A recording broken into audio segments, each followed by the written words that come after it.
Hey guys, and welcome back to my channel. And this video is going to be about haunted places in New York. I wrote down like 5 places because they were the ones that were most interesting to me.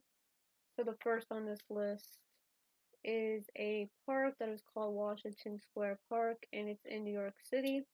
It was used during the yellow fever outbreaks from 1791 to 1821. The city used the land as a mass grave. No wonder it's haunted.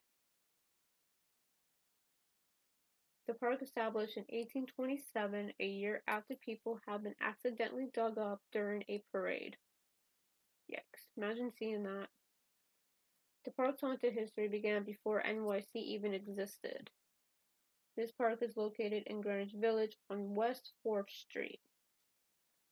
A ghost named Eliza was allegedly seen wandering about the property in a white dress, producing spine-tingling noises.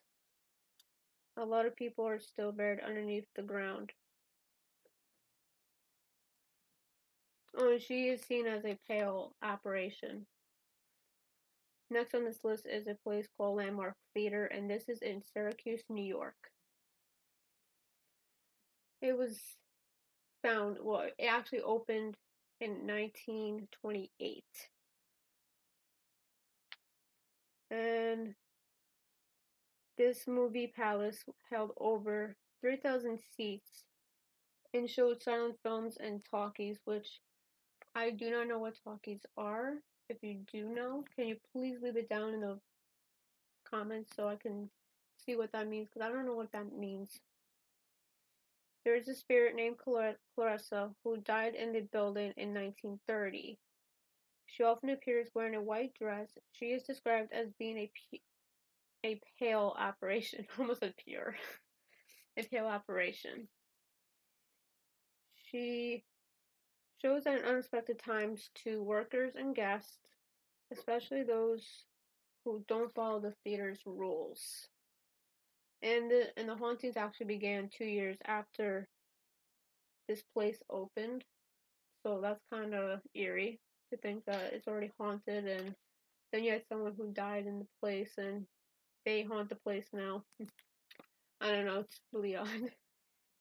And another place I'm going to talk about is Utica State Hospital, which is in Utica, New York.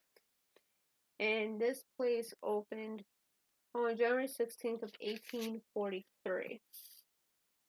It was New York's first state-run facility to care for people with various mental disorders, and one of the first institutions in the United States. It closed in 1977. It is said to be haunted by mental patients who were abused and subjected to inhumane medical procedures, which is lobotomies and electric shock therapy, which is what a lot of these places used back then. They thought it worked, but obviously it didn't, you know. People who have explored the hospital have seen apparitions, and they also have heard disembodied voices, whispers, and screams. People have mentioned that they also felt sudden cold spots, feeling the presence of an unseen entity. Paranormal investigators often claim to experience issues with electronic devices such as batteries draining. One popular urban legend: there is an underground tunnels that exist beneath the hospital where patients were led to stay there in voluntary confinement. And the next one is Bennett College and School for Women.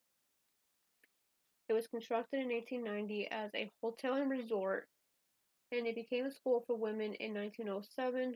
It was closed in 1978, and it has been vacant ever since it closed. The main hall of the school has been said to be haunted of former students who worked there, and people who work there as well, which is kind of eerie if you want to think of that. They are there for unknown reasons, so they don't know why they're there.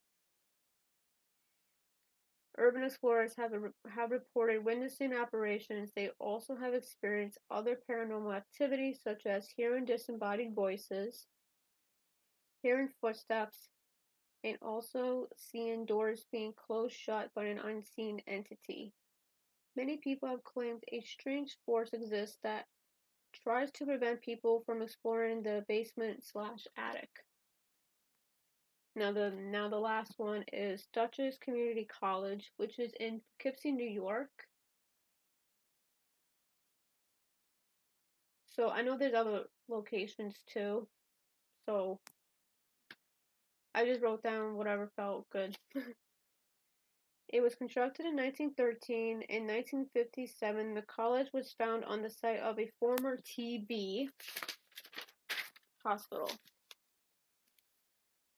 It has been said that it is haunted by the spirits of former patients who died, with TB and other diseases, because, it's a hospital. A lot of these places were used for that lung infection that is very contagious. Good news, there's vaccines for it, so yeah, but back then they didn't. Students at the college have reported seeing apparitions also, as well as lights turning on and off by themselves, and an unseen presence of an entity. Some paranormal investigators at this location have also reported capturing voices and other unexplained sounds on camera and voice recorders. So if people don't know, there's an EVP, which a lot of paranormal investigators use to capture voices that you cannot hear with your naked ear. You know what I mean? Or see with your naked eye. So that was my list.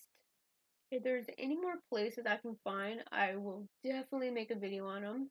I'm planning on doing asylums, although I did mention one, but it's going to be in different areas. So if you like this kind of video, then y'all know what to do. Subscribe. Or just watch. It's alright. So I'll talk to you guys next time. Bye.